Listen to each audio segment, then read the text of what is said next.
살아있는 것과 죽은 것에 다른 점이 있다면 과연 무엇이 있을까요? 참으로 많이 있겠지만 그 중에서도 생명력이 아닐까 싶습니다. 생명력, 즉 살아있다는 건 열매를 맺을 수 있다는 의미일 겁니다. 열매를 맺지 못한다는 건 죽은 것이나 다름이 없지요. 그래서일 겁니다. 예수는 열매를 보면 그 나무를 알 수 있다고 말합니다. 가시나무가 포도 열매를 맺을 수 없고 엉겅퀴에서 무화과를 딸 수 없다는 것이죠. 참으로 옳은 말입니다. 한 사람이 어떠한 존재인지는 그의 말이 아니라 그가 어떻게 살아가느냐를 통해서 드러납니다.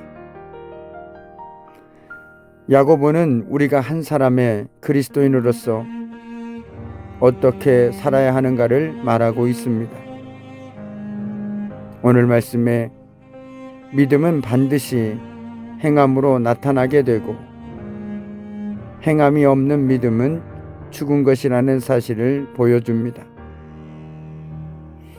야고보는 이것을 가상적인 예를 들어서 설명합니다. 만일 형제 자매가 헐벗고 일용할 양식이 없는데 너희 중에 누구든지 그에게 평안히 가라, 따뜻하게 하라, 배부르게 하라 말만 하면서 그 몸에 쓸 것을 주지 아니하면 무슨 소용이 있냐는 겁니다. 한마디로 소용이 없다는 것이지요. 이처럼 말뿐인 것은 믿음이 아니라 빈말이며 그 자체로서 죽은 것입니다. 그렇다면 결국 무엇을 말하고 있습니까? 믿음은 말로 때우는 것이 아니라 믿음대로 행해야 한다라고 말하고 있습니다. 그런데 이를 사랑과 비교해 보면 이해가 더 쉽습니다. 행함이 없는 사랑이 존재하는 게 가능합니까? 사랑한다 하면서 사랑하는 사람을 위해 아무 행동도 안 하면 그것이 사랑이겠습니까? 부모가 자녀를 사랑하는데 어린 자녀가 위험한 상황 가운데 있는데 가만히 있는 게 사랑입니까? 아니지요. 부모는 빨리 가서 막아주는 행동을 하게 됩니다. 왜 그렇습니까? 사랑하기 때문입니다. 이처럼 정말 사랑하면 그것이 행동으로 드러날 수밖에 없습니다. 사랑은 감출 수가 없다고 하지요. 그렇기에 사랑하니까 의무감으로 어쩔 수 없이 행동하는 것이 아닙니다. 자기가 사랑하는 사람을 위해 뭔가 좋은 일을 해주고 싶은 건 너무나도 당연하기에 자발적으로 기쁨으로 행동하게 되는 겁니다. 마찬가지로 진정한 믿음을 가졌다면 행동하게 되어 있습니다. 사실 행함이 없는 믿음이 있고 행함이 있는 믿음이 따로 있는 게 아닙니다. 행함이 없으면 그것은 아예 믿는 게 아니라는 겁니다.